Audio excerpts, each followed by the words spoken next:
Welcome, everyone, to another episode of See You on the Other Side. It's been a minute. I am incredibly excited for this interview. Today, we have Abigail Puccioni with us. She is a former integrative health practitioner and co host of the Freedom from Fear podcast. Hi, Abigail. Hey, thanks for having me. Happy Hi. to be here. You are so welcome. Okay, You want me to say it? go What I ahead. just said? Go Okay. ahead. In true Leah fashion, the rabbit holes I go down, someone in a previous episode, not even in the episode, I think it was just in conversation after we interviewed her, was like, oh yeah, my sister's into this like German new medicine stuff. And I'm immediately we're like, wait, what are you talking about? And then she sent us a link to your podcast, and I binged like 3 episodes like in a day and was fascinated. And I'm like texting Christine like, holy shit, my migraines, and oh my god, your UTIs, and oh my god, like this is like insane to me. I want to know more. And so I guess that's where we are right now. Like we're very Green. new to German new medicine, and we're into a lot of weird stuff. I'm not calling it weird by any means, but like if this is something that we had never heard of, I would bet most of our listeners are similar. So in that sense, like this episode, I kind of want to do a easy beginner, like what is German new medicine and how can we utilize this in our journey to health? Yeah, absolutely. So, GNM or German New Medicine, it's a completely different way of understanding health in the body. So, we have the conventional medicine paradigm in which most of us were raised, I'm assuming. And then we have the holistic health paradigm, which, as we'll get into in a moment, they're actually a lot more similar than you might think, even though they appear to be radically different. And there definitely are differences, but it's still both of those paradigms are ultimately based in fear. And so with the German new medicine paradigm, and that's the way I like to describe it, is as a paradigm, because it's not a modality. It's not like any of the different modalities that you might find within the holistic realm or even within the mind body realm. It's not something that you practice or that you do to heal. It's not like Reiki or something, right? It's not it's not a practice. It's not a modality. It really is a lens through which you see the world around you, particularly a lens through which you view health and symptoms. So in German new medicine, the most fundamental thing to grasp is that the vast majority of the time, because there are certain symptoms that can come before we've resolved a conflict. However, the vast majority of symptoms are going to be after you've already gone into resolution. And this, I guess I should probably back up and go into like what is a conflict, but really it's this reframe of understanding symptoms as a good thing, or not even good or bad. It's more just understanding the biological reality of how and why our body's adapting. And so this is when and how we understand what is actually going on in our body, what is the true root cause. Because of course, in the conventional medicine paradigm, I actually find that it's quite refreshing because they are pretty honest about this. They are like, well, we really don't know, why you have this disease. We have different risk factors, but we don't know what actually causes it. And then in the holistic realm, I find it can often be like a wolf in sheep's clothing kind of situation, because often they are so certain that, well, we do know what the root cause is. Oh, it's mold toxicity, right? And so with German new medicine, we question things even deeper, and we're like, okay, well, does this, and this is what I encourage everyone to do, is to come into this with an open mind and questioning everything, including what I say, including the GNM paradigm. I'm definitely open to the possibility that, that there's more to research and more to explore, even outside of GNM, with the power of the mind and consciousness and all these things. And so I think that I'd never like to put a limit on what the body can do. But just understanding this reframe of like, oh, it actually makes perfect sense why you have that symptom, or as I prefer to say, adaptation, given a conflict that you went through. So in German New Medicine, and the guy that founded this, or codified this way of thinking about the body, this framework, although I would really say that this is it has a lot in common with different ancient ways of thinking about health. I like to say that this body of knowledge is not really new. It's just newly discovered. This is the primal ancient wisdom of how and why our bodies adapt. And it makes a lot of sense when you think about it and when you question why. So yeah, going back to the always questioning why, questioning what I say, questioning what Dr. Hamer found, and he's the guy that kind of codified this. And he discovered it through, he was a conventional doctor. But actually both him and his wife were conventional MDs, and they went through a really tragic experience of losing their son when he was, I believe, 19 years old. It was this tragic accident where he was shot and ended up dying from the injuries, and had several surgeries trying to save him, and he ended up passing away. And it was actually someone who was quite famous who accidentally shot him. It's this whole, actually, there's a docuseries on Netflix if you want to see the whole, how it all unfolded. So yeah, it's called The King Who Never Was. And it's basically like a member of the Italian royalty. And this is who, anyway, that it's not important to get into that. But of course, keep in mind that the docuseries paints Dr. Hamer in a very negative light. Like he's this crazy conspiracy theorist guy, and when you understand a little bit more about the implications of what it means to see the world through this lens, to live from a place of embodying the GNM paradigm, you realize how mainstream medicine, even holistic medicine, is very threatened by this. Because ultimately, if you think about what makes money, it's fear. Fear is what sells, keeping people reliant on you, and as far as the system, keeping people reliant on the powers that be, that is usually in the best interest of conventional medicine. And then if you look at how much money is being made in the field of holistic health and holistic medicine, you start to understand why people would be motivated to spew some really nasty rumors and say hateful things about, the guy who codified this, and of course say negative things about, his crazy discoveries, whatever. So I won't really get into that, but let's go back and just talk about. We're gonna watch it. Binge it. It's like a 3-part docuseries. Okay. Yeah, it's very fascinating. So that kind of gives you the backstory. Anyway, he found that he was diagnosed with testicular cancer a few months after losing his son.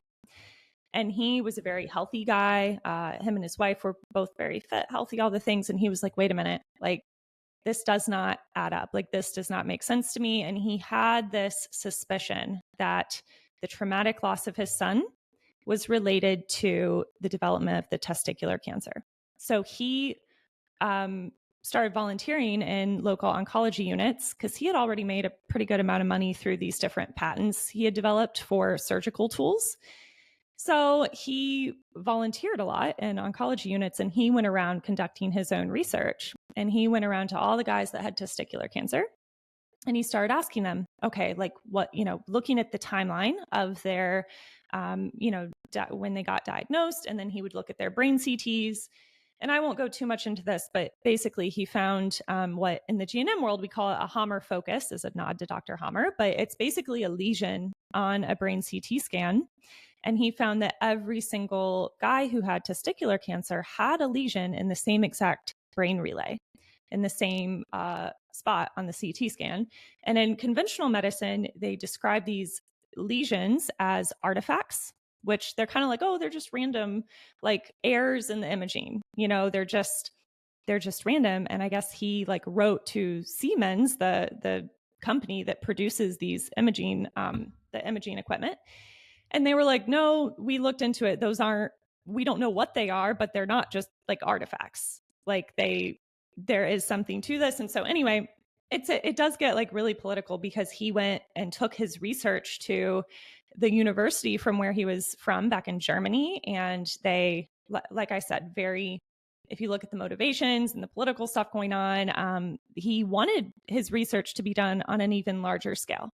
And they kept saying, no, no, like they did not want this to come out. So anyway, he did all this research by himself and like a few colleagues. And over the course of his life, he did, I think it was like over 40,000 case studies. So at first he thought that this applied just to cancer.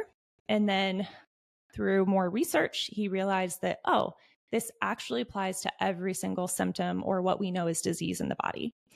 So, and of course, there are a few exceptions like injury, if you fall off the roof and break your arm, or I was just poisoning, gonna say if you like, break your arm. yeah, if you ingest rat poison, or severe malnutrition, if you're, haven't eaten in like, 2 weeks or something, you're going to have issues. So there are, of course, some exceptions, but the vast majority of what we would know as symptoms and disease are initiated from what, and this is what he found to be true, and confirmed with the CT scans, at least on the brain level, that, okay, there's a brain relay that is, everyone that has this diagnosis has the same lesion in the brain.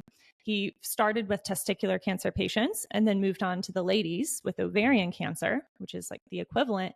And all of them that he interviewed, they had all suffered a very traumatic, profound loss conflict. So a loss of someone that they loved. And it had happened within a certain time frame that lined up with their diagnosis and symptoms and all these things. So, he was a visionary. He questioned everything. He wanted to know why. He was not happy with the answers that they currently had available to explain things in the conventional medical model. So he was definitely of that mindset, always wanting to know why and go deeper. And so I think, though, that in conventional medicine, like, people know this. They know that trauma relates to, leads to bad stuff in the body. I think everyone can agree on that. Right. I mean, even conventional research would back this up. But what he found was that specific types of traumatic experiences and the way that you perceive that and the way that your psyche interprets it will lead to very specific adaptations in the body. And so German New Medicine is essentially understanding the map of our adaptations, the map of what's going on in the body. And it gets extremely specific. And for me, as someone who transitioned from the holistic health realm and then into more the mind body space, and I was questioning things, and I'm like, okay, like, yeah, it makes sense that, okay, trauma, I don't know, bad emotions get stuck in the body. But then I started thinking about it and I'm like, I don't know, do I really believe that, like, oh, this anger from some experience I had is like trapped in my liver? Like, I didn't understand how, when different people experience traumatic things, say, losing someone that they love, or going through a breakup, or, any sort of experience that would catch you off guard kind of thing. Why does one person end up with, I don't know, ovarian cancer, and another person ends up with breast cancer, and another person ends up with chronic skin issues, and another person with no symptoms at all? Like, what can explain Right. that? And that's exactly what Dr. Hamer found through his research, the impact of the psyche and how we perceive the world around us, and how that sets up to experience conflicts in specific ways that will lead to predictable adaptations that follow a predictable pattern. So, I'll take a break from talking, let you guys say something. It's okay. No, that was very informative. I guess in like the simplest way possible, after I finished your first few episodes, I started like Googling, I guess I wouldn't say Googling. There's like a chart, right? Like a GNM chart where you can Right behind me. search a symptom, and it'll tell you what conflict there is. It's been a few months since I've done this, so I can't remember exactly what it looked like. Okay, so But one of the things I searched was I used to have chronic migraines. Like back in 2020, I was literally on a fast track to getting a monthly shot. I had tried medication after medication. And then that's kind of when my healing journey began. And I never went back to my neurologist to figure out what medicine to be on, because the migraines started to like dissipate. And then a year later, my husband got sober And then that kind of helped, like, Mm. not a lot of migraines anymore. So, like, there's all this. So, anyway, I'm saying that because when I found the correlation between like migraines, German new medicine, and the conflict involved, it was like something similar to, you would know. I would have to Google it, but can you tell me what like the migraine conflict would be? Yeah. So there are actually a few different possibilities for migraines because, and this is what Dr. Hamer found in, Okay. this might get a little too complex. So I'm going to try to break this down as simple as possible. But when Okay. we resolve a conflict and we go into the healing phase, that lesion on the brain level, the way that the neuralgia adapt in the brain, it has to go through this process of squeezing out the edema. And so when we deal with, let's just say, headaches in general, that's often coming from really any conflict that is in a healing phase. Because when, and I guess I didn't touch on this quite yet, but when we experience a conflict shock that catches us off guard, we felt emotionally isolated in that moment, and it's emotionally distressing. It's not like a good surprise. So when a conflict event meets those three criteria, that's what triggers a biological adaptation. Now, what type of biological adaptation that's triggered and which tissue layers affected, which organs affected, that's going to be determined by how your psyche perceived that event. So anyway, and then going into the first biological law, though, the psyche brain organ connection. So when we experience that conflict shock, triggers an adaptation. And of course, the way we perceived it will, translate into the specific type of adaptation and therefore what symptoms we'll have when we resolve it. That conflict impacts the brain level, which is visible on those CT scans, the lesion in the brain level. Which will be in the brain relay that's related to the specific organ, which it's affecting. And then you have the organ level. So that's where the symptom in the healing phase is going to physically manifest. And then, of course, the psyche level. And so in the active conflict phase, we have that compulsive thinking. If you've ever felt, and this is what a lot of people might associate with just feeling really stressed. And of course, they could just be stressed. Generic stress does not necessarily translate into a biological adaptation. It has to meet those three criteria of getting caught off guard, emotionally isolated, emotionally distressing. So the way that I can best describe this is if you've had like a lot, like way too much caffeine and you feel a little jittery and shaky and you're like, thoughts are racing. That's when you're in a very sympathetic dominant state. That's when you're in a state of what we would call conflict activity, and your psyche is compulsively thinking, trying to find a solution to the problem. Again, this is very biological. It's not emotional. It's not psychological. I like to use the term psychobiological.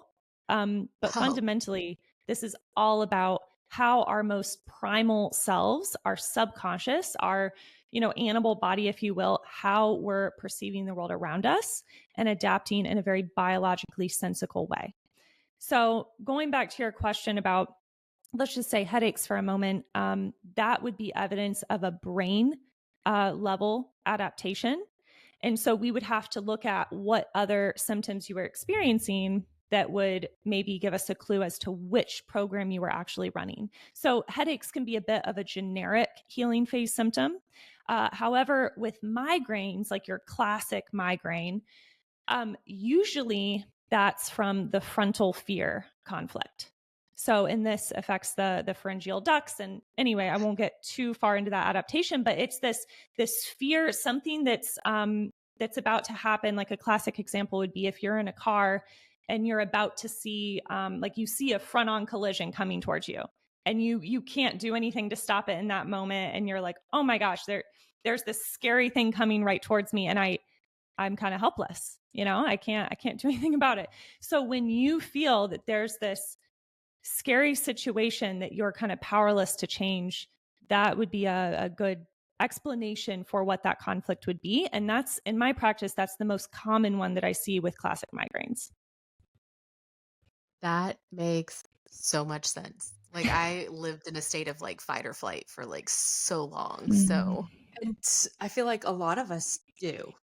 like a lot of us are in a sympathetic state for like the majority of our time. Like it's Yeah. like it's conscious work to get into a parasympathetic state. So Yeah. like for me, I started to get UTIs, and anytime I would go to the doctor, it would just be like, okay, take this antibiotic. Okay, take this Mhm. antibiotic. And then it got to a point where, and I know I've talked about this a lot on the podcast, where it was like, then they would be six weeks later, then I would get another one, and then 4 weeks, and then, Yeah. 2 weeks, and then it was days.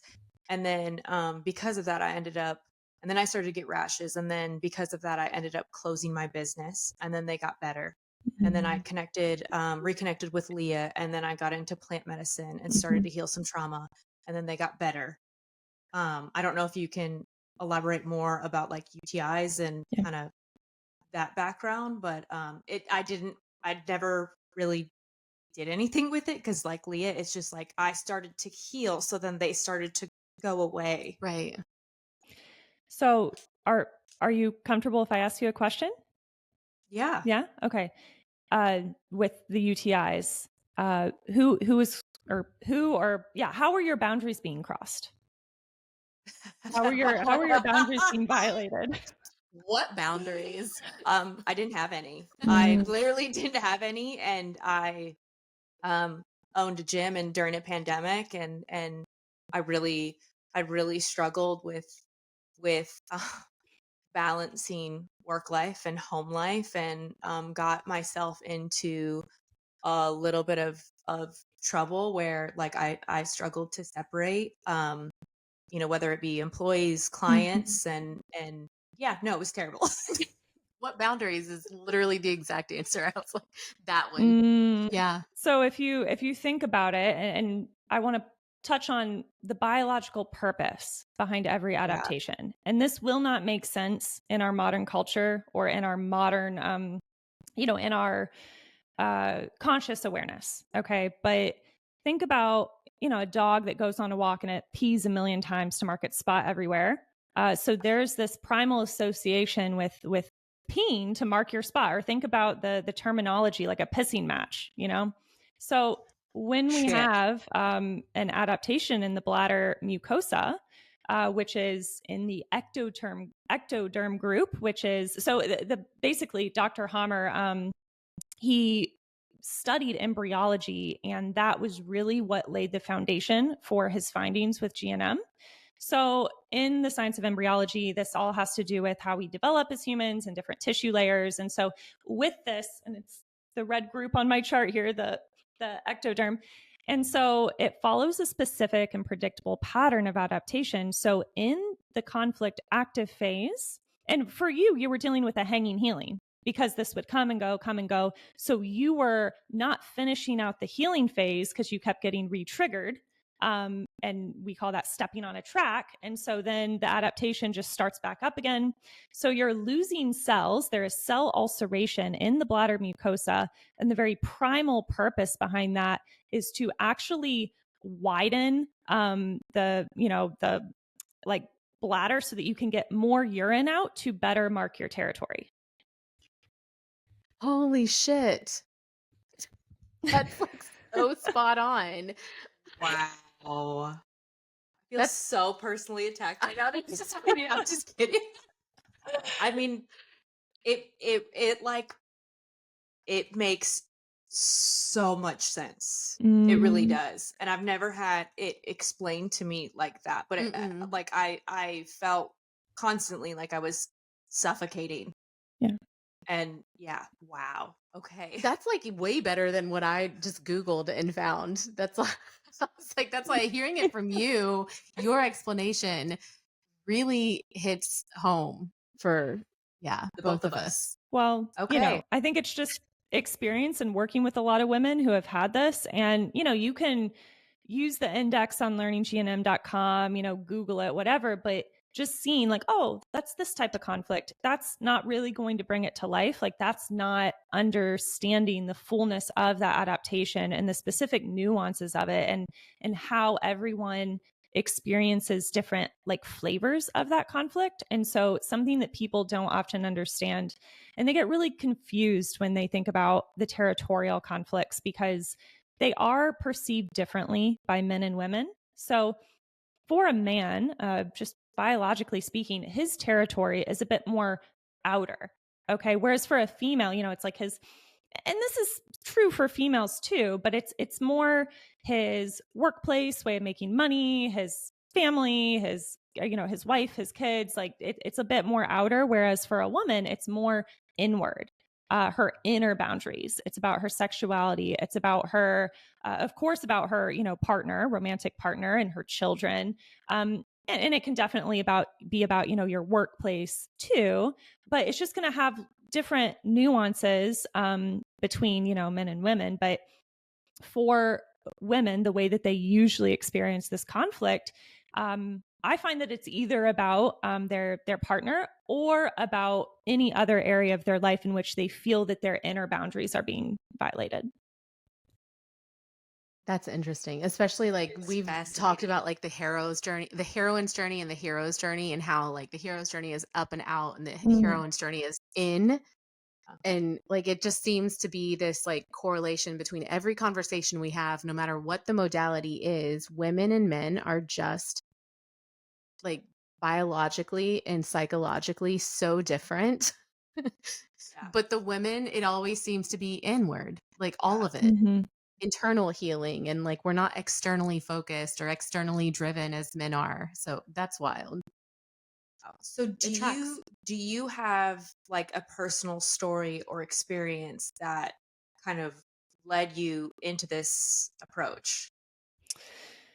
Yeah, that's a good question. So I think the way that I found GNM and got really interested into GNM was because I became so disillusioned by the holistic health space. Of course, I grew up in the conventional medicine paradigm. My dad's a conventional doctor. Oh. I I had a lot of different mysterious, chronic health issues, different diagnoses. I mean, I was diagnosed with osteoporosis at a very young age, degenerative disc disease, really severe back pain since I was like 16. Just a lot going on. Went through a phase where a lot of like mysterious infections popping up, and they didn't know like how to diagnose it. And then I was diagnosed with a connective tissue genetic disorder, or so-called genetic disorder, right? And so they attributed all my symptoms to this label, this diagnosis of Ehlers-Danlos syndrome. And the funny thing is, I could probably do a genetic test today and would still technically have that, but I don't have any of those symptoms that they associated with it. So then you start to think like, okay, do they really know what they're talking about, or are they just kind of slapping on a label? And then you look at, okay, the how insurance is involved in this, and the motivation behind even giving a diagnosis, just all of this that I won't get into, but they are correct in that, yes, okay, this is what we will call this group of symptoms, or this is what we will call this, result on a lab or something. But who's determining what's normal? Who's determining those ranges? Who's assigning the labels to these groups of symptoms? So anyway, I went through that and just did not get any help from the conventional realm, which I think a lot of people probably resonate with that do find their Hmm. way into the holistic realm. And so, in that way, I think it was really good for me because it gave me a lot of hope and kind of a way of taking my power back. Like, I'm going to figure out how to heal myself. So, I jumped right in and I actually dropped out of grad school. I was in grad school for forensic psychology, and I dropped out to pursue my integrative health practitioner training.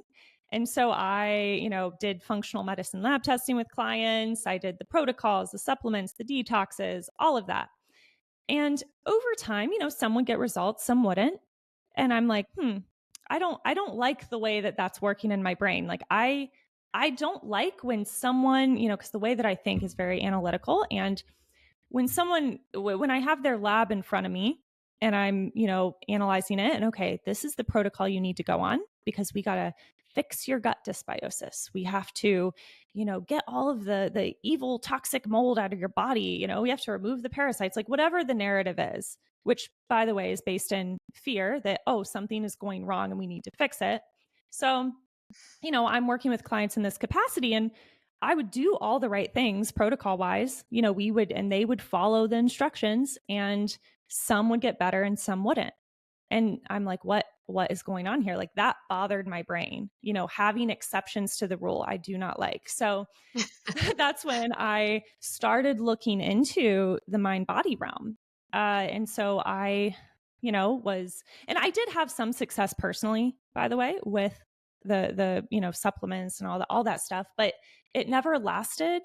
Or then I'd get a new symptom. Like, it was not, after doing all the work that I did and living a perfectly clean life, eating organic everything, the perfect gluten-free, dairy-free diet, air filters in every room, whole house water filters, after doing all the things, I was like, I should be doing a lot better than I am. Like, I'm a little better, but does this make sense? And then I also started questioning the ethics behind it.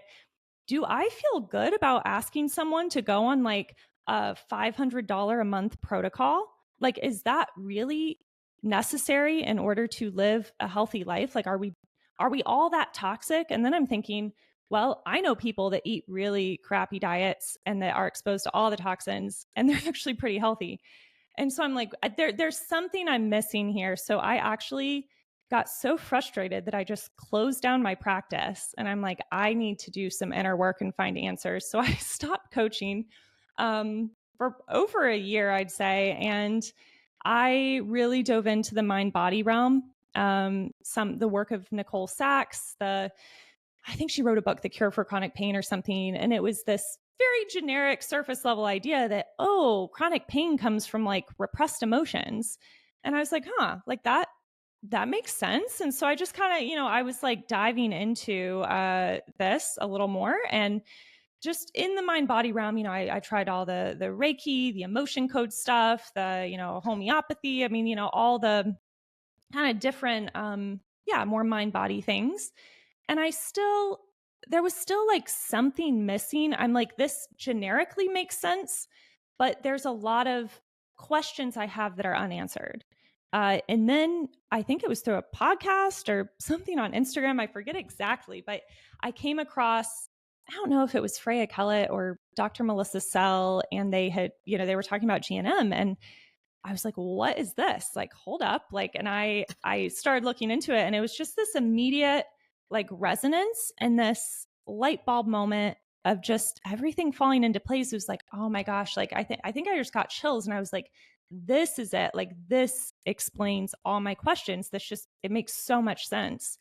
And I was like, where has this been my whole life? And then just that transition process of learning the knowledge, embodying the paradigm, taking back ownership of my health. Like, and I'm this is not medical advice or anything, but I no longer engage with the medical system at all. I don't go get checks. I don't do anything preventative health, because I understand there is nothing like symptoms and disease. It's not something bad that like needs to be prevented. I understand the role of the psyche and my perception in what I experience. And so now living out this paradigm, it's a place of so much more peace than fear, knowing that I don't need to go check to like, oh, is my body malfunctioning?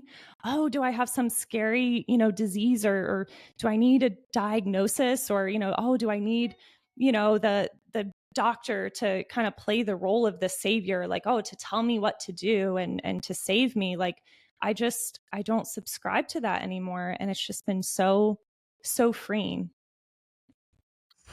I think Christine's mind is like a little okay. hurting. Are you okay? Yeah. I'm like flabbergasted right now. So you brought up dysbiosis. Okay. Mm-hmm. So I also went the conventional medical route. I closed my business. Then I started going the more holistic route. Mm-hmm.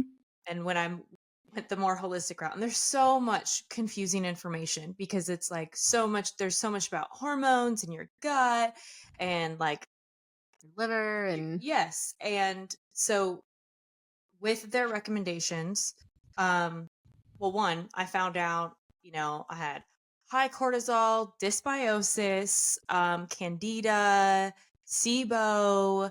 They thought I had an autoimmune disease, Gluten allergy. a gluten allergy.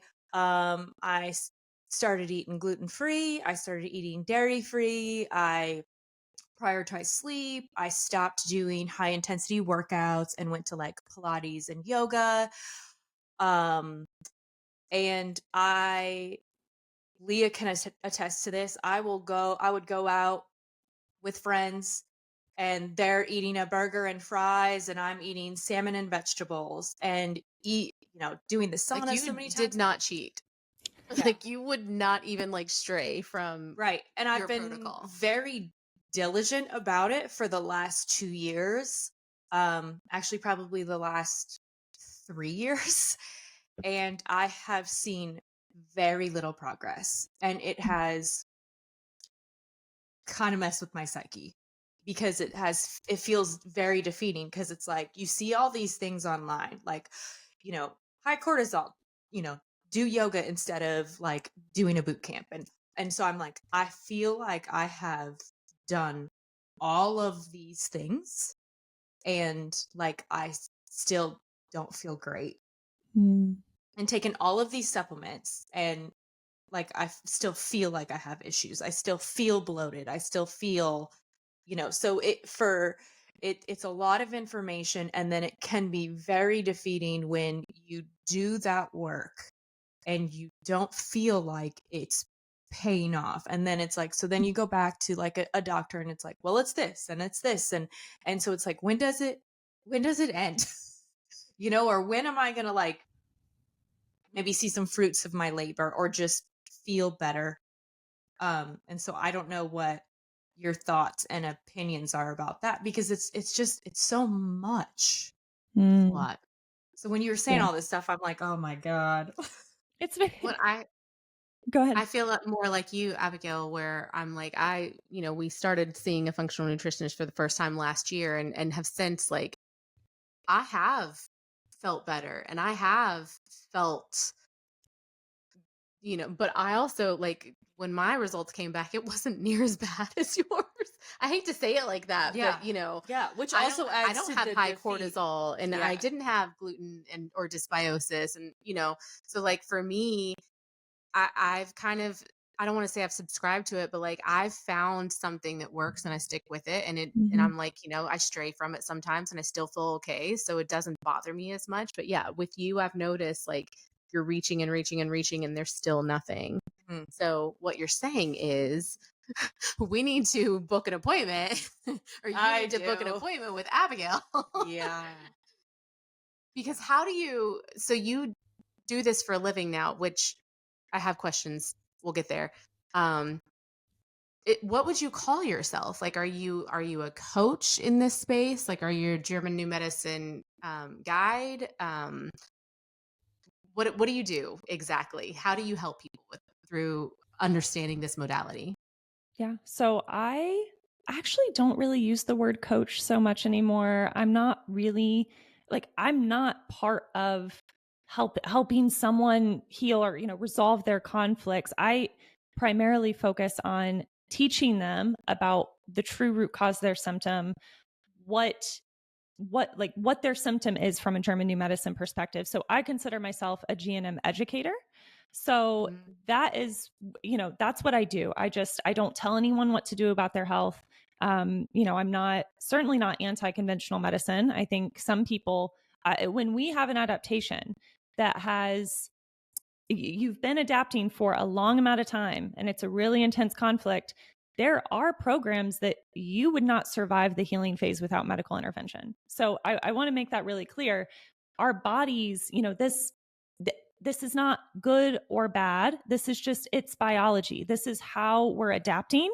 And certain adaptations, you could need a surgery, or we can't always continue to live in this very unbiological world and continue to live with the amount that we heap on our plates, so to speak.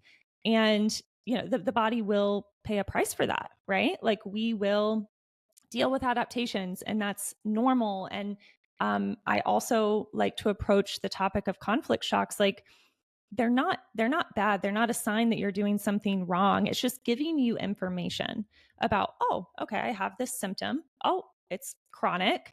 Okay, what is this telling me about the way that I'm viewing the world around me? And how would I have to shift my perception to no longer even be eligible for that type of conflict?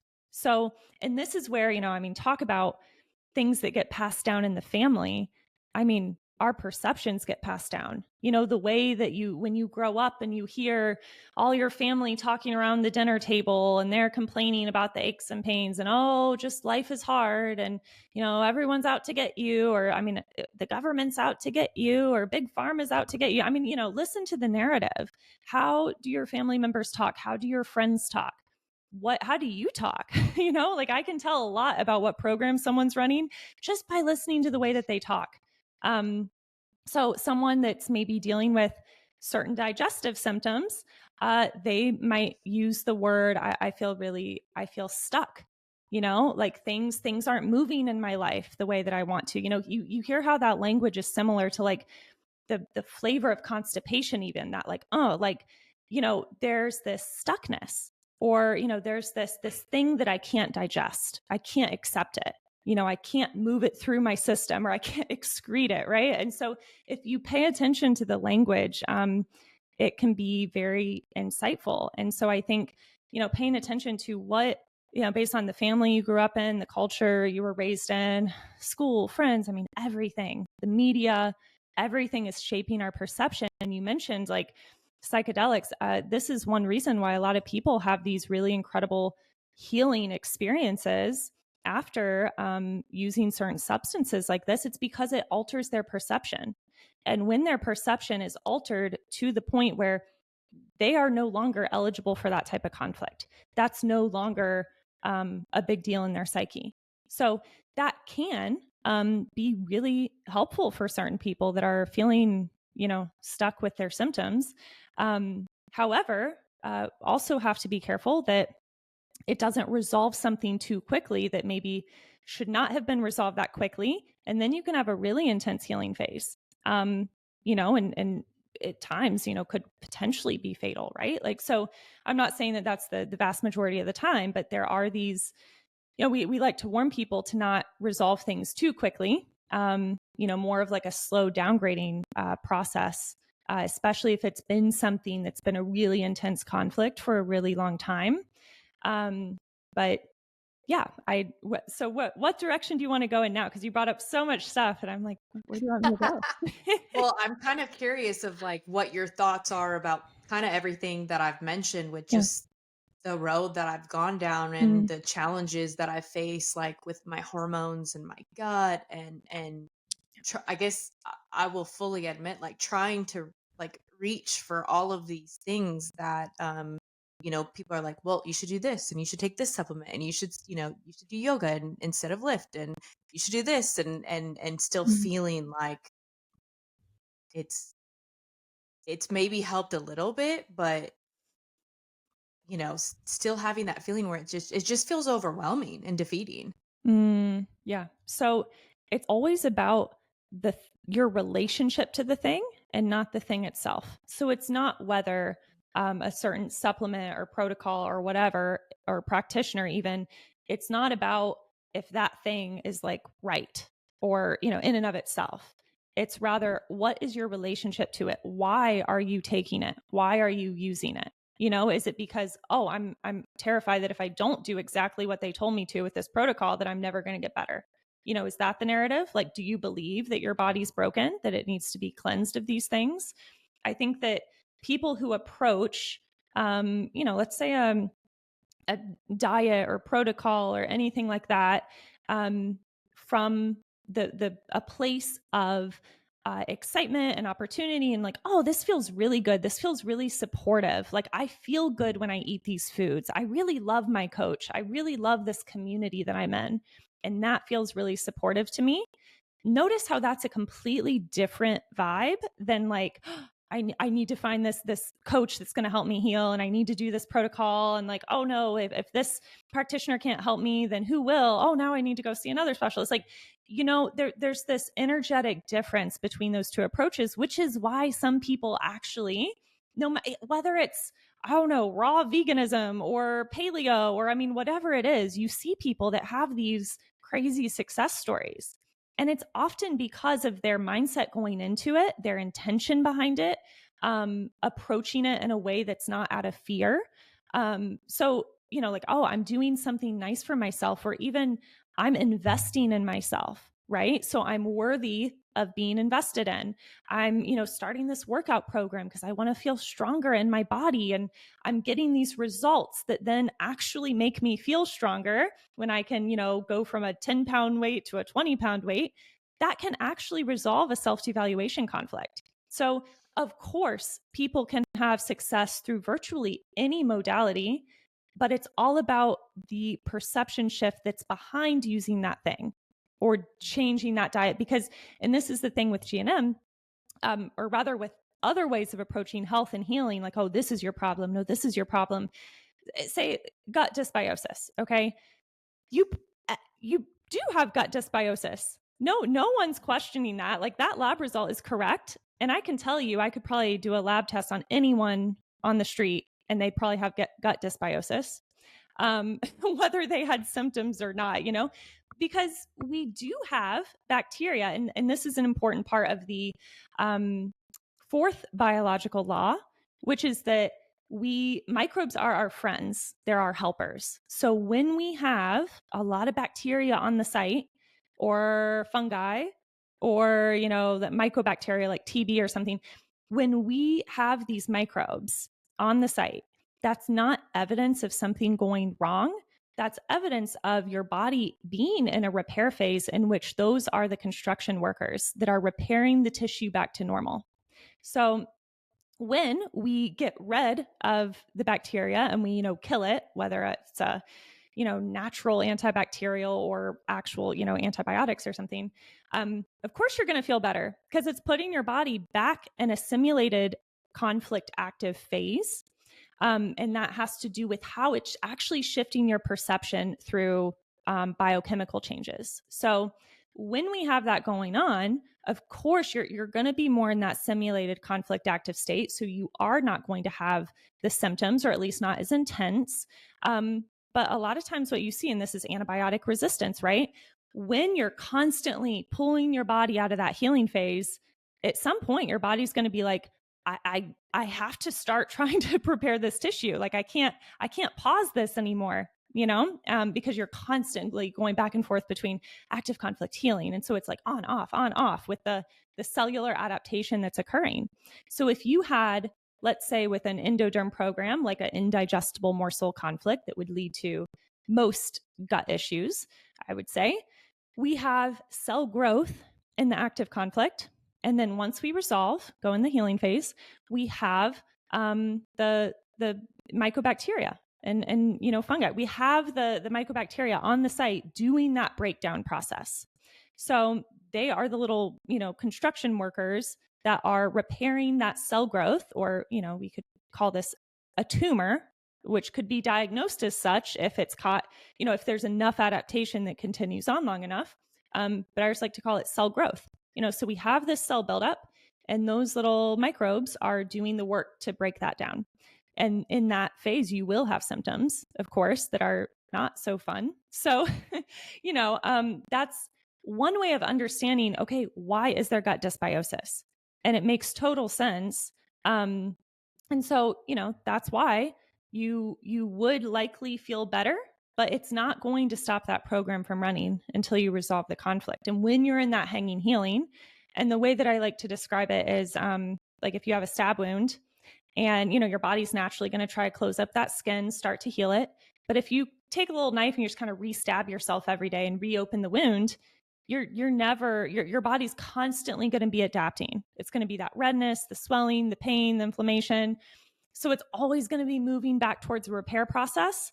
But then it's like, ooh, I just stepped on a track or trigger, right? So I encountered a trigger in which my psyche was, it's like this alarm bell going off, like warning, warning, last time you encountered this thing, which could be food, a person, a thought, an emotion, it could be a smell, it could be literally anything. Last time we encountered this thing, like the gluten particle is a great example of this, which is, I mean, it's a very common food. It gets tracked in for a lot of people. So when we have that particle that we encounter, we get thrown back into the active conflict and our body starts adapting again. And then we chill out about it. So then we go into resolution again. It's this cyclical process. And so the gluten it's not like just, I guess I'm trying to say, it's not just psychological. Like it's not just in your head. Like it is a very real track. Like your body actually is reacting to that particle, even if you are not aware that you consumed it. And that's what happens with, gluten exposure when people who have this sensitivity or allergy go into a restaurant and they assume it's gluten-free. And if they have a program running, with enough conflict load where it's a very severe adaptation, when they encounter that particle, they don't need to be consciously aware that they did. But subconsciously, their body recognizes that particle that's like danger ahead. I feel like all this tracks. Yeah. Yeah. No. And even a lot of what you said about like how you grew up and I grew up in what I would maybe describe as a home with some rigidity to it. Mm. And so I learned those behaviors of being very rigid on my body and like the way I trained and in sports and so and it's almost like I still have that rigidity when it comes to like food and working out and just that in general and my last mushroom journey and then I just recently did a human design reading and both of those themes the message was instead of focusing on doing learning to be and then also working on my enoughness. Doing less. Yeah. Yeah, that's beautiful. I love how many synchronicities there are with so many things, like human design, for example. Yeah, you coming on a day and kind of having kind of the same message. I'm like, okay, I get Like it. what I sent you this morning that like don't chase, attract. Yeah. And that's been a really hard lesson for you. But I'm seeing the theme here in like, do. I need to do this. I need to do this. And I'm so regimented and nothing is working. And it seems to be I'm sorry to call you out. No, I'm very conditioned in that way. Okay. I feel like anybody who's watching this is probably like, Christina's going through it this episode. So no, sorry to call you out, but it's all very on theme with what you're going through currently. And I think that's a very hard concept to grasp in a world where you are pressured to do. Yeah. Yeah, definitely. So, especially women. Yeah. That part. Well, and I grew up with a single mom who was not a relaxed person. Yeah. And so, she couldn't be. Because she couldn't be. Yeah. When we Go ahead. No, I don't want to break off into another topic. No, I want to hear what you have to say. Yeah, I do too. Okay.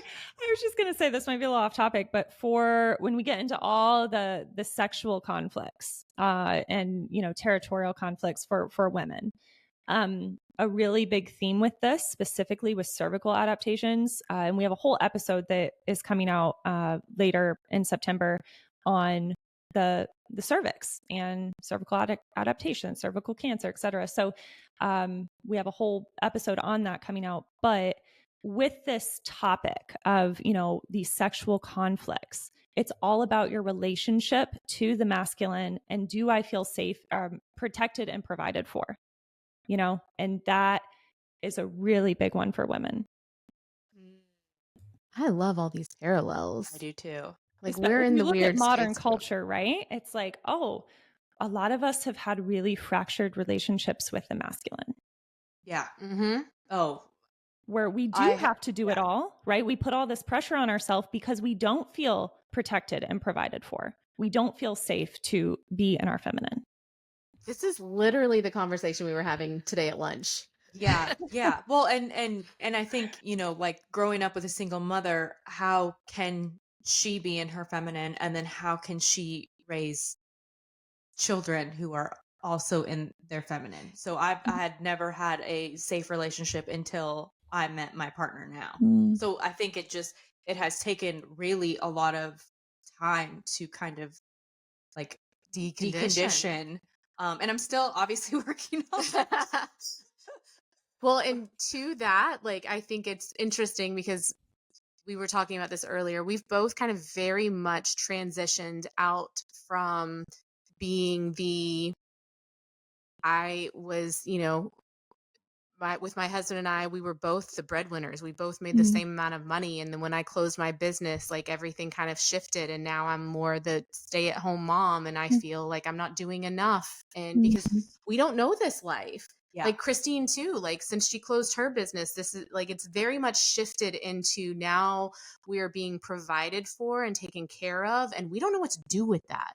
Like everything we're shifting into feels like we're not doing enough because we're so used to Mm. this other life where we did it all. Yeah. It's hard to take a step back and say what I am doing is enough.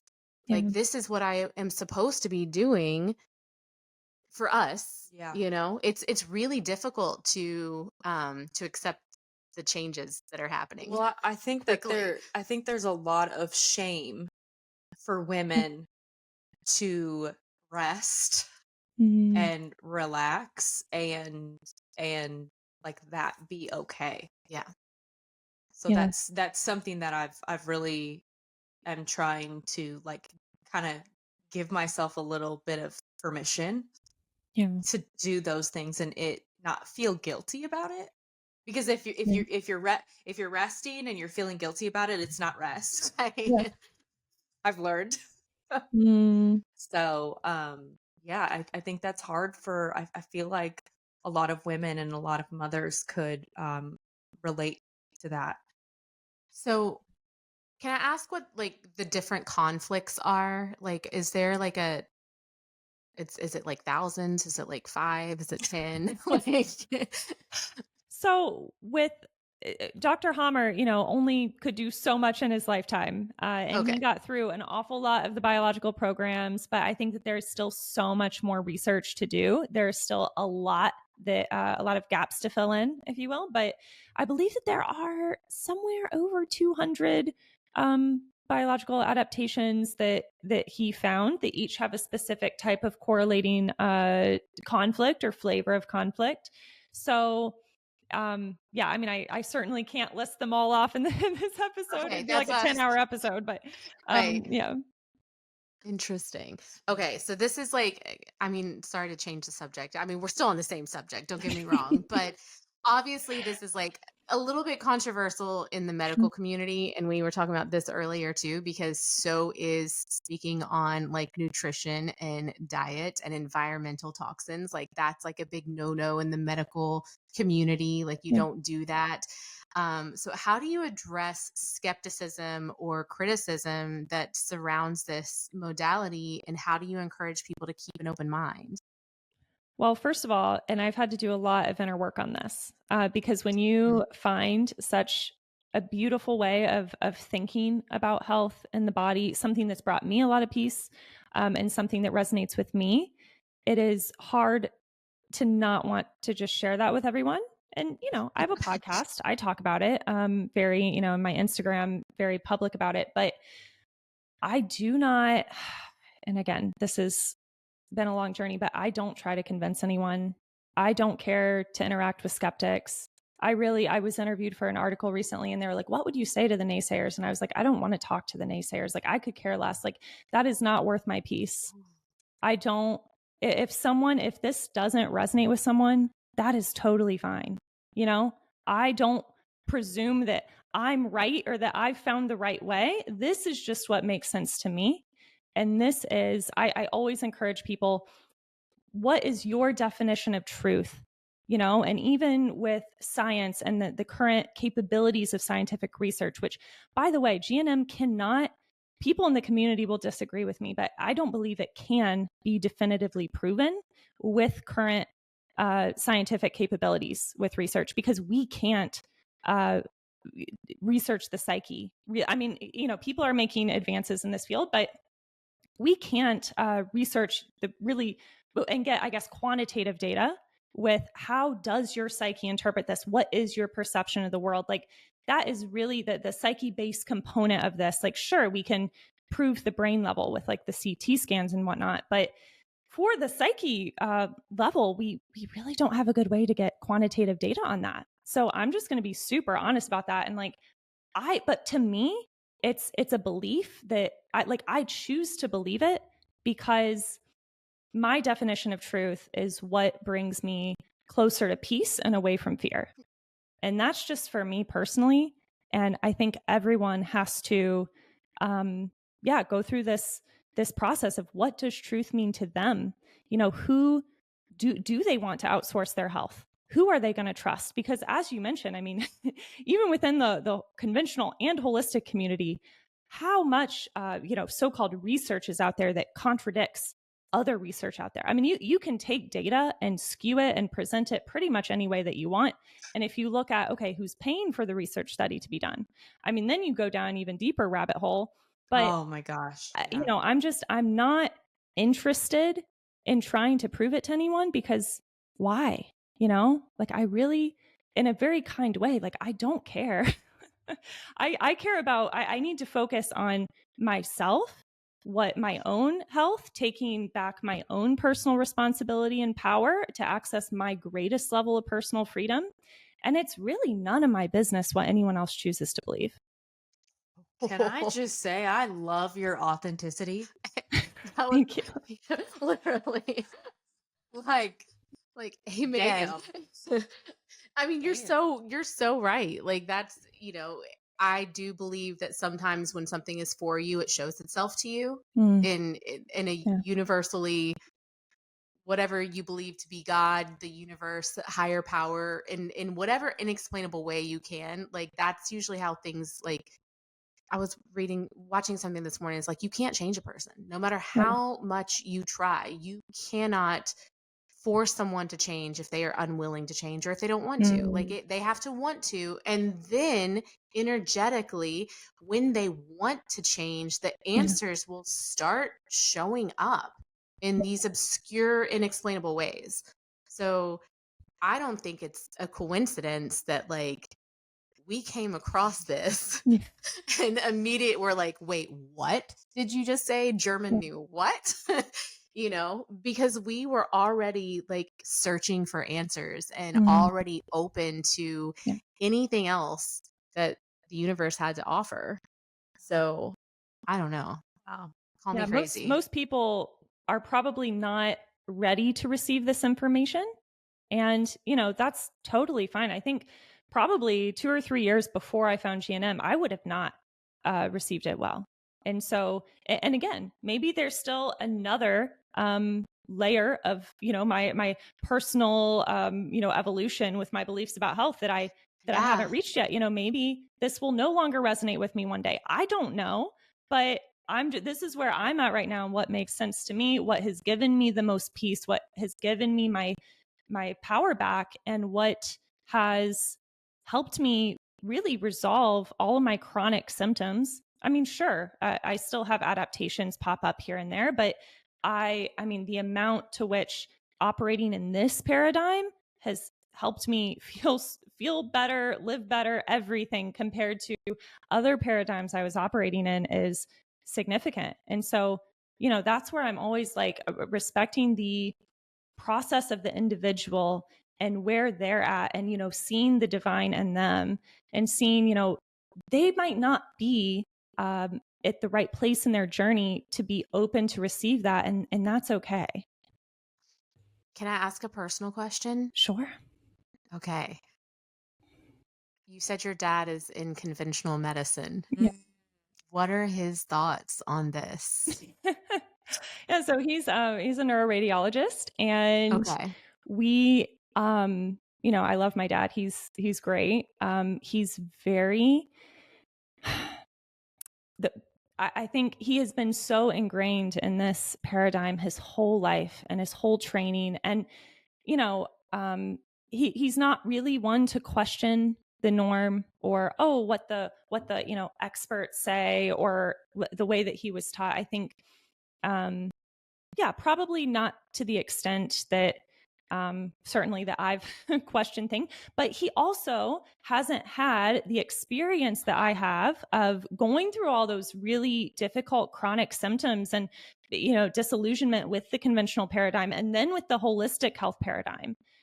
So if you don't have reasons to question your paradigm, why would you really? So I think, he has a totally different story and but he's very good at what he does. He does diagnostics, looking at, MRIs, imaging, finding, stuff with, head, neck, and spine. Right. And so, and we have a need for people like that, right? Even with emergency medicine and people who, have these traumatic accidents and injuries. I mean, I am very thankful for emergency medicine, certainly. And for people, like neuroradiologists that are there reading the scans and saying, okay, we need to do this emergency intervention.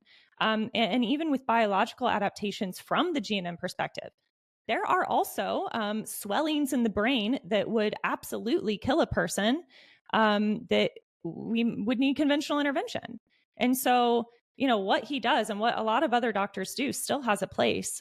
So I think that it's important to recognize that. And that's why, I wish that there was a hospital system that doctors did what they're so good at doing, but that they were operating from a place of, embodying the GNM paradigm and doing interventions in a way that they're doing, maybe what needs to be done while also respecting the body's ability to heal. I was just going to say, I feel like Dr. Hamer was one of those who was both sides, but was kind of shunned for Yeah. it. And so I think you can't leave traditional medicine and do this and practice both. Like they're not going to let you do that. So Right. it's messed up that there is no Mm, merging of the two yeah. And he as of wanted now. GNM to be, he wanted this framework to be in hospitals.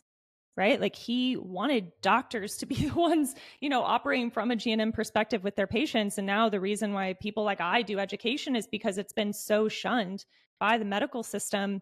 We really don't have, how else are we going to get this information out to people? So, but in his vision, it would, I mean, he wasn't like anti the medical system. He wanted this to Right. be part of the medical system. He Um, was in the medical yeah. system. Oh, yeah. Absolutely. So And he wanted all of this to be done with the way that they set up any other medical research experiment and, the research trials and all this stuff. He wanted this to be a really large scale research operation. He wanted someone to try to prove him wrong, look into this. And they just, the, how it would alter the paradigm and the narrative and really take you would still need certain interventions, but it would do away with the vast majority of interventions that are out there. Certainly not all of them, but it would make a lot of things. That he was very big on not just relying on band-aid fixes, right? Because that's what we do. We're just band-aid fixing everything. And sometimes that's totally fine because that's what the patient wants. But even the impact of, say, and this is actually what I had a conversation with my dad about. I said, do you think that someone receiving a cancer diagnosis, that could be part of what makes it so often quite fatal? And he thought about it and he's like, well, yeah, but I mean, how are you going to, he's like, I can definitely see that playing a role, that the way in which they're given a diagnosis, that shocking moment in which they're like, oh, you only have so long to live. So I had this conversation with my dad. I'm like, how much of an impact do you think that has? Like what are we missing here when we do, when someone gets a life altering diagnosis, what is the impact of that? Doctors take this oath to do no harm, right? And I'm like, in my opinion, I think that does a lot of harm, especially when in conventional medicine, they know full well the impact of trauma. I mean, there are a lot of research studies on the impact of traumatic experiences. So it kind of blows my mind that this really hasn't changed the way that they that they do things as far as giving a diagnosis, right? Like, yeah. So anyway, we did have a cool conversation on that, and he's definitely like, he sees the plausibility and he understands like, oh yeah, there is something to that, but it's not what's been proven by current research. Right. We need a actual research trial to prove that, or whatever. And so I get that, but yeah, we have had conversations about that. So I've never thought about that before, but that's interesting. What do you think of this is so fucking random and I'm so sorry. What do you think of You Can Heal Your Life by Louise Hay? I don't know if I've read that book, but I feel like there's a lot of similarities, although hers isn't like as I don't want to say prescriptive because that's not the right word, but as tangible, but it's very much like when this is happening in your life physically, this could be something that you're going through mentally and this is how you can heal it. mm, It sounds similar. I I mean, could be wrong. there's a lot of books out there, and a lot of teachers and speakers and coaches that are talking about the mind body connection. This is not Okay. new. I mean, this is very ancient wisdom, right? So Right. I mean, I definitely have heard of Louise Hay, and I recently read a book by Byron Katie, called, I think, Loving What Is. And Hmm. that was really excellent. And another one of my favorite books, The Biology of Belief by Bruce Lipton. That's a really fantastic book. And Fucking all of these. and even Deepak Chopra, when you read, from these different authors, there's so many synchronicities that just totally make sense from the GNM paradigm. So yeah. And even That's looking kind of what I into, mean. yeah, Yeah. yeah.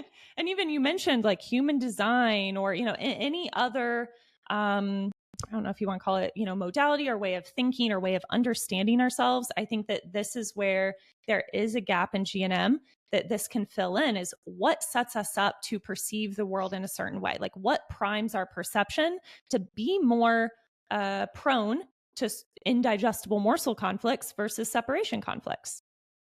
Mm. Okay.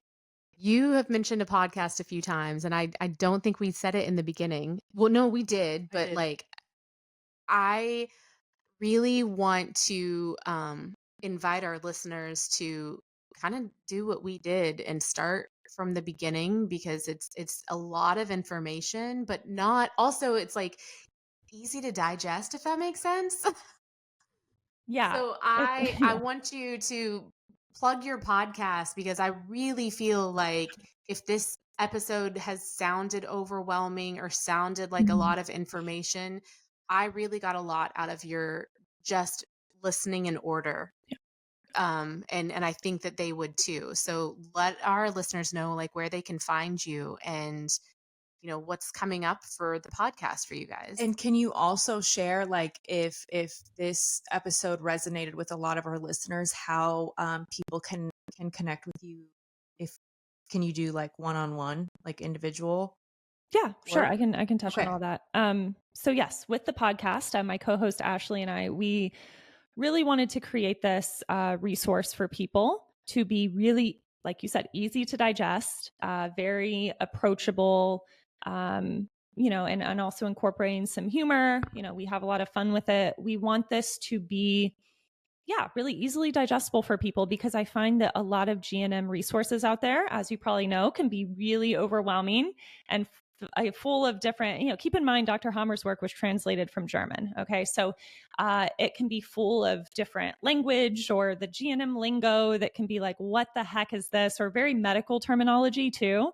And people can get very easily, unless they have a medical background, it can be pretty overwhelming and confusing. And so we really do our best in the podcast to break down GNM and to offer free education in a way that hopefully will resonate with people with where they're at in a way that makes sense to them. And then they can kind of chew on that. And I always encourage people, like, don't take my word for it. Don't take Dr. Hamer's word for it. Like, you have to see, how does this land with you? How does this resonate? Does it make sense?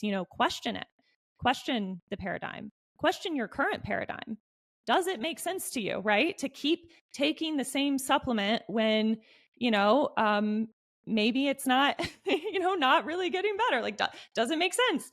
Yeah. So I think taking a look at kind of where you're at and make your beliefs work for you.